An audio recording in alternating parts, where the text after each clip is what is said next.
So Greg, what was your highlight of the zoo today? I like the big peacock who wouldn't let us leave. We're gonna talk about how to pronounce some zoo animals. Jeff. Because I'm a zoo animal. All right. Yep, so specifically we are at the Central Park Zoo? Central Park Zoo. Yeah, Central Park Zoo. So it's not a super big zoo, but we'll see what we can. Or can't. No, we can't. So Greg, what would you call these? Beautiful. How about the name? These are seals. Seals. Now, when you're pronouncing seal, there are two things I want you to be mindful of. The first is that E sound. Make sure that your placement's not too high. You don't want to say E like seal. You want to make sure it's more E, seal. The other thing you want to watch out for is that dark L sound at the end. So keep your tongue, the front of your tongue, down. so it's not seal, it's seal. What are these called, Greg? Those are puffins. Puffin has two things you want to be aware of. The first is that it starts with a schwa sound, and make sure you're not saying ah, so it's not puff. The second syllable is going to have an N sound, just like the preposition.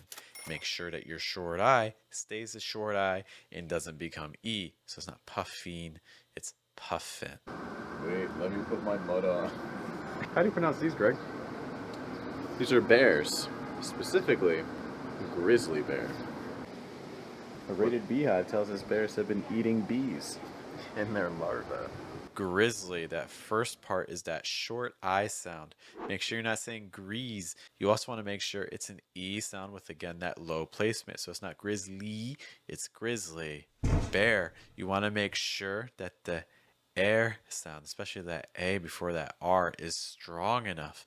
You don't want that B to be too powerful, and you don't want that R to take over either. One way you can try to check yourself is to say bear 3 times. Bear, bear, bear. That way you can see, is your B sound too strong? If that's the case, it'll sound like bear, bear, bear. Or is your R sound too strong? In that case, it would sound like bear, bear, bear. Unfortunately, it was a little bit noisy, so I couldn't get my brother to say penguin. But you want to be careful of that last syllable, the Gwen. when you're making that short I sound, that be careful not to modify your vowel before the N. It goes right from that to that N. In, Gwen. What a lot of people are doing is they're saying een, like een, gween. Also, when you're pronouncing that N, make sure you have a low and open placement. So again, when you say N, that sound that it makes, like that, make sure that's coming from your throat. You'll know it's wrong if you feel like you're pronouncing more where your placement's really high. Greg, Jeff. what is this? Give me 1 second, I can tell you. It's either a white-napped or a white-naped crane. A crane. We'll go with crane. If you remember what we mentioned about penguin, it's going to be a similar situation here with crane. We want to make sure that we're Not letting the N impact our vowel on the A. So when you say crane, make sure you're going right from that A sound to the N. Ain. Crane. What a lot of people are doing is they're adding a vowel sound before the N. So saying something like crayon, crayon. The other issue that people may have is that their N sound again is too tense and high. So they may be saying crane. The goal again is to have your placement low and open. Crane. Greg, Yes. Greg, what is this animal? That's a red panda. A what? A red panda. Not a blue panda. It's red. Firstly, for red, make sure that the back, middle, and front of your tongue are all pushed up. Close your mouth more, but get lots of air through your throat and try to project from down here. The goal is to get an sound, like in red. If you find yourself saying rad, that's a sign that your mouth may be too open or that your placement's too high. For panda, make sure you're finishing with a schwa sound. So it's not panda, it's panda. The hardest sound may be, though, this ah sound linking with an N. It should sound like an, pan, panda. As you get from the ah sound to the N, try to feel your tongue sliding backwards a little bit. And also, there's a puff of air that goes through your nose right before the N. What is this? That right there is a monkey. What is it? A monkey. Make sure that you have a schwa sound for your first syllable. It's like mun. It's not becoming man. Lastly, make sure that you're finishing with an E sound. Monkey. If you find yourself saying monkey, that's a sign you're too tense and high. And if you find yourself saying monkey, that's a sign that you're reducing your final sound. Very loud. What was that? That was a peacock. A peacock. For peacock, two major things you want to watch out for with the vowels. Firstly, again, the E sound. Make sure you're saying E, not E. And then for the second syllable, make sure that that O has an ah sound, really low and open.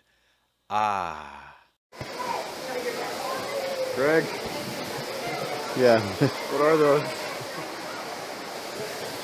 Maybe flamingos. Couple things here. That first syllable has more of a schwa sound, so make sure you're not saying fla. It's more fla. Next, the second syllable has that short I sound, so make sure you're not saying ming. It's more meng. Lastly, for that O sound at the end, make sure it's strong enough and also open enough in the throat. You don't want go. It's more go. You also want to make sure you're not reducing it. What a lot of languages tend to do is make it almost into like a g sound. That's a parrot. Make sure that you're finishing with a short I sound plus a T. It's like it. For pear, make sure that you're holding the vowel long enough before the R. Otherwise, The R is just going to take over the word like parrot, but it's not parrot. It's pear. Parrot. Mongoose. Mongoose. Mongoose. It's a mongoose. You about to ask me? It's a mongoose. Start with an ah sound like we've seen earlier. Mod. make sure you're not saying mun. Finish with goose. For this oo sound, the back of your tongue is high and the front of your tongue is down. If you make your lips too round, that may cause you to raise your placement and make everything really tense so you get like an oo sound, like goose. Your goal is to have things be more open and relaxed. Mongoose. What was that? It's a Gila monster. Or a Gila monster. Or a Gila monster. Gila or Gila. Gila. Just like you see my brother doing, you'll hear this pronounced in the US as Gila or Gia. You want to also watch out though for monster. It's going to have an ah sound. Make sure you're not saying monster. Watch out for that ST combination. In fact, that NST is like nst. Lastly, make sure that the R sound is not too strong. Present, but not dominant. Monster. You might be feeling okay pronouncing these animal names, but if they're ending with the letter N, there's a very good chance you're making mistakes with your pronunciation. This video is here to help.